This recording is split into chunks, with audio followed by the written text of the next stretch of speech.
누가복음 3장 15절 말씀입니다.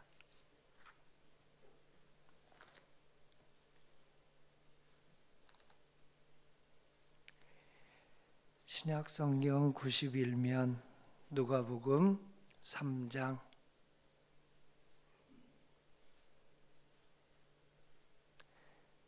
15절 한 절은 마지막에 읽겠고요. 제가 16절, 17절 두 절을 먼저 읽겠습니다. 요한이 모든 사람에게 대답하여 이르되 나는 물로 너희에게 세례를 베풀거니와 나보다 능력이 많으신 이가 오시나니 나는 그의 신발끈을 풀기도 감당하지 못하겠노라. 그는 성령과 불로 너희에게 세례를 베푸실 것이요 손에 키를 들고 자기의 타작마당을 정하게 하사 알곡은 모아 곡간에 들이고 쭉정이는 꺼지지 않는 불에 태우시리라. 아멘. 15절 같이 읽겠습니다. 백성들이 바라고 기다림으로 모든 사람들이 요한을 혹 그리스도신가 심중에 생각하니. 아멘. 할렐루야. 누가복음 말씀이 오늘 명절 계속되는 날에 축복의 통로 말씀으로 새기기를 기원합니다. 인사 나누겠습니다. 평화를 빕니다. 평화를 빕니다. 평화를 빕니다. 명절에 이렇게 많이 오셨네요. 금요일부터 명절이 시작돼서요. 어제 주일에도 보니까 거의 50여 분의 성도님이 이미 부모님 찾아서 아래로 위로 저 제주도로 갔더라고요. 그리고 또 해외로 간 분도 있어서 우리 성도님들이 효도하고 잘 오겠구나 하고 감사 기도를 드렸습니다. 우리가 서울이기 때문에 내려가는 분이 더 많아요. 찾아오는 분은 의외로 많지 않습니다. 성도님들 이번에 효도 많이 받으시고 그 효도가 어떠한 모양으로 효도하든지 축복해 주시는 대로 그 축복의 말 한마디 한마디가 아들과 딸, 손녀, 손자들에게 그대로 오래 열매가 되기를 기원합니다. 오늘 세례 요한의 이야기를 우리가 듣습니다. 세례 요한은 늦둥이로 태어났습니다. 아버지 이름이 사가랴, 어머니 이름이 엘리자베스, 성경에는 엘리사벳 이렇게 나와 있는데 본토 발음으로 하면 엘리자베스입니다. 영국에서는 엘리자베스 여왕이라고 하죠. 엘리사벳 이름을 딴 겁니다. 사가랴는 제사장이었고 엘리사벳은 제사장의 부인이었습니다. 그런데 나이가 들도록 자식이 없었습니다. 딸도 없고 아들도 없고. 그래서 하나님, 저는 이대로 우리 회당의 젊은이들을, 회당의 그 어린이들을 손자 손녀로 아들로 딸로 삼고 살아가야지요 하고 그렇게 순종하며 기도하고 있는데요. 우리 예수님께서 십자가에서 주님의 뜻이면 제가 십자가를 지겠지만 십자가 지기가 참 어렵습니다 하고 우리를 대변해서 십자가에 기도를 드리시죠. 예수님께서 하나님이신데 어떻게 저런 기도를 드리실까? 저런 행동을 하실까? 그리고 또 저런 말씀을 하실까? 이해가 안 될 때는 우리들을 대변해서, 우리를 대신해서 우리들의 약한 모습, 우리들의 연약한 삶을 잘 이렇게 보여주려고 그렇게 하신 겁니다. 우리 예수님은 창조주 하나님하고 능력이 똑같으시죠. 그런데 우리 때문에 기도하는 모습도 보여주시고 연약한 모습도 보여주시고 우는 모습도 보여주시고 그리고 피곤해서 한쪽에 가서 쉬는 모습도 보여주시고 모두 우리를 위해서 그러셨습니다. 어떻게 그럴 수 있어요? 그럼 부모님이 자식 키우면서 보는 거 알아요? 우리 이번에 부모님이 아빠가 아들하고 팔씨름을 하면 져줍니까? 이깁니까? 저주지요. 이기는 아빠를 나는 거의 본 적이 없습니다. 그런데 아빠가 힘이 셉니까? 이제 5살, 6살 아이가 힘이 셉니까? 뭐 힘이 센 아이도 있겠지만 삼성 같은 애들은 아빠가 힘이 세죠. 그런데 우리 아들이 왜 이렇게 힘이 센 거야 하고 져줍니다. 아들 빨리빨리 자라라라고 예수님이 그러셨습니다. 그래서 오늘 사가랴하고 엘리사벳이 저도 자식이 있으면 좋겠는데요. 하나님 뜻이라면 저 그냥 자식 없이 교인들 자식 삼고 살아가겠지만 있으면 좋겠어요 하고 그렇게 기도를 드렸습니다. 그러자 하나님이 아들을 주셨습니다. 늦둥이 중에 늦둥입니다. 나이가 정확하게는 안 나오지만 아주 나이 많아서 낳았습니다. 그가 세례 요한입니다. 늦게 얻었으니 금이야 오기야. 그저 그냥 회당에도 가끔씩 데려가고 너는 집에서 있어라 포대기로 싸가지고 그냥 아주 바람 불면 넘어질까 그리고 눈이 오면 다칠까 오냐 이렇게 키웠을 텐데 사가랴하고 엘리사벳은 그러지 않았습니다. 하나님이 주셨지. 하나님의 아들로 키워야지 하고 온전히 믿음, 소망, 사랑으로 키웠습니다. 말씀과 기도로 키웠습니다. 회당에 매번 데려갔을 것입니다. 갈 때마다 끼고 갔을 것입니다. 그 아이가 잘 자라나더니 아주 바로 사가랴 아빠보다 엘리사벳 엄마보다 더 기도하는 사람이 되었습니다. 들에 나가서 낙타털옷을 입고 자기 발로 걸어다니고 자기 말을 할 수 있게 되자요. 바로 메뚜기와 석정을 입으면서 얼마나 하나님의 말씀을 사모하고 하나님의 말씀을 전하는지 소문이 동네방네 퍼졌습니다. 그래서 사람들이 세례 요한이 그리스도이신가 보다. 오시기로 되어 있는 예수 그리스도이신가 보다 하고 구름대 같이 몰려들었습니다. 그의 이야기를 들으려고. 그래서 오늘 세례 요한은 나는 그리스도가 아니다. 나는 그리스도의 신발끈도 푸는 것까지도 감당하지 못한다 하면서 자기의 본분을 알았습니다.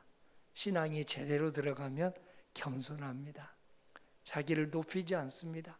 하나님께서 겸손한 그 신앙인들을 높여주시기 때문입니다. 하나님이 높여주시면 사람들이 알아챕니다. 하나님께서 세례 요한을 높여주셨습니다. 예수님이 오셨을 때 세례 요한을 얼마나 칭찬했냐면 최고의 칭찬을 했어요. 이 세상의 모든 어머니들이 낳은 아들 중에서 세례 요한이 최고다. 세례 요한 같은 그런 사람이 없다. 최고의 칭찬을 한 겁니다. 얼마나 말씀과 기도에 열중했으면 오직 말씀 속에서 기쁨을 얻고 오직 기도 속에서 천국의 그 연락을 누렸으면 세례 요한의 얼굴 속에서 예수님이시지 그리스도이시지 하고 물어봤겠습니까? 직접 그리스도 맞죠? 자기들끼리도 저분이 그리스도 아니면 누가 그리스도라는 말이야. 그러자 그가 세례를 베풀었는데요. 나는 물로 세례를 베풀지만 오실 예수님은 성령으로 세례를 베푸실 것이다. 물 세례와 성령 세례가 필요하다. 그래서 물 세례는 오늘 성령 세례를 위한 준비다 하고 알려주십니다. 성령 세례를 받았던 오순절 마가다락방에 120명의 성도님들 어떻게 됐습니까? 성령이 충만해졌습니다. 성령이 말과 행동과 생각을 붙잡았습니다. 인도해 주었습니다. 그러자 성령이 9가지 열매를 맺었습니다. 성품의 열매, 관계 맺는 자세 열매, 그리고 일하는 능력의 열매를 맺었습니다. 성품의 열매는 무엇입니까? 예수님의 성품의 열매입니다. 인간관계의 열매는 무엇입니까? 예수님의 인간관계를 맺는 자세 열매입니다. 그리고 일하는 능력은 어떤 열매입니까? 예수님께서 복음을 전하고 치료하시고 교육하시고 하신 그 열매입니다. 그게 성령의 9가지 열매, 갈라디아서 5장 22절에 나오죠. 예수님의 성품은 3가지로 요약됩니다. 사랑과 희락과 화평.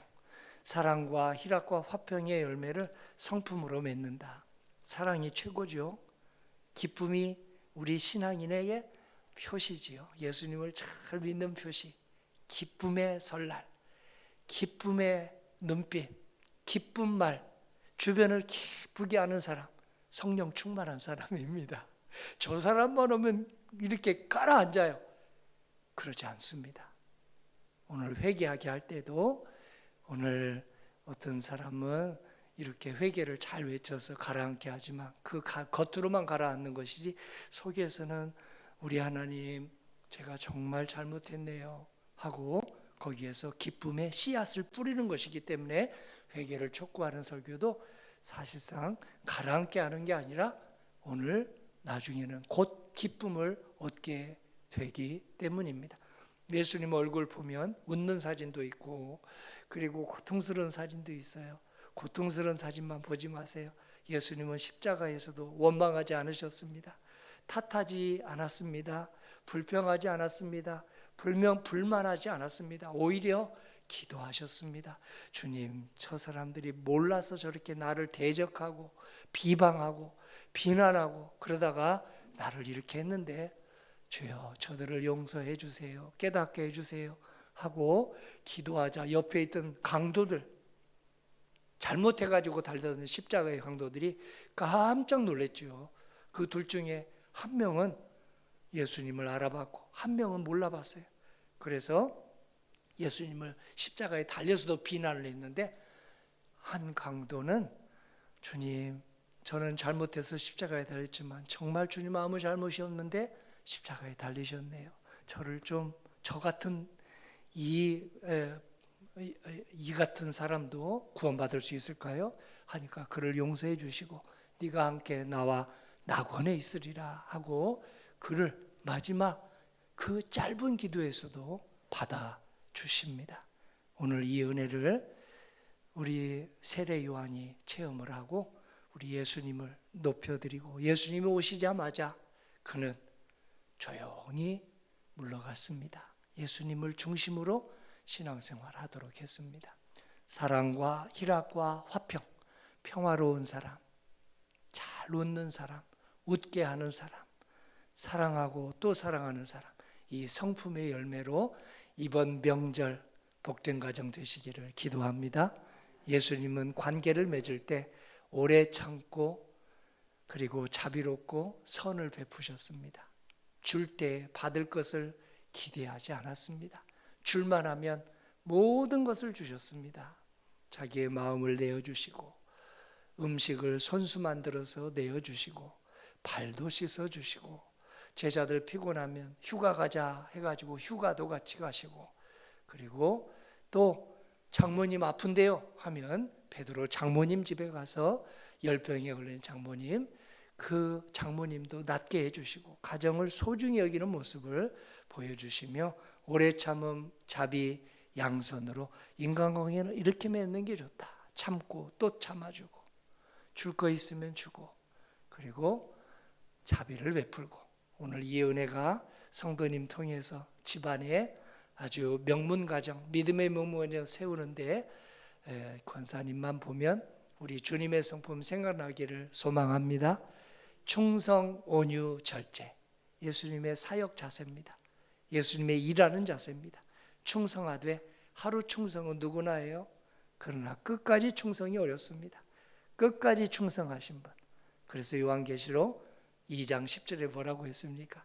죽도록 충성하라. 그리하면 생명의 면류관을 내게 주리라.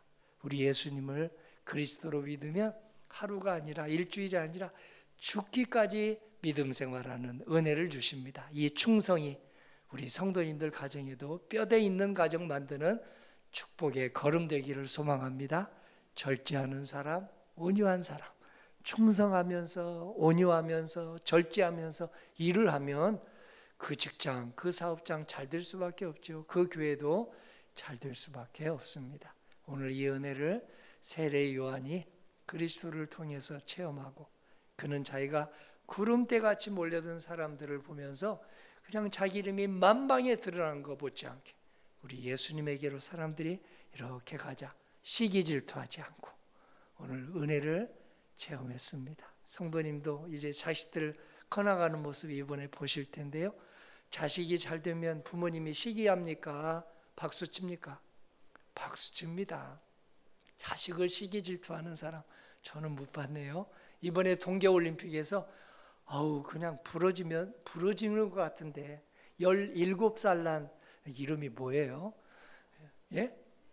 참 IQ가 몇이 돼야 그렇게 기억해요? 최가원 17살 왜 그렇게 한국 나이 18살 만 17살이더라고요. 왜 저렇게 20살도 되기 전에 하나 그랬더니 20살 넘으면 그거 겁이 나서 못한대요. 17, 18 그냥 아주 용기 100배 할 때잖아요. 무서운 게 없을 때잖아요. 그 나이 때 그걸 한대 이렇게. 넘어져서 어떻게 됐나? 저 뼈가 부러지겠네. 그 아버지가 따라갔더라고요. 어머니도 따라갔더라고요. 아버지 마음이 어땠을까요? 아버지가 뭐라고 그랬게요? 내 딸이지만 존경한다. 내 딸이지만 존경합니다. 인터뷰를 그렇게 하더라고요. 자식이 잘 되면 박수치고 좋아해주고 성도님과 저희가 모두 주님이 주시는 이 은혜로 우리 자식들 잘 되면 막 박수 쳐주고 시기 질투 안 하듯이 우리 성도님들 잘 되면 시기 질투 물러가라, 예수님의 이름으로 물러가라 하고 박수 쳐주는 우리 모두가 되어서 가정 같은 교회 같은 가정 되기를 주님의 이름으로 기도합니다. 아멘.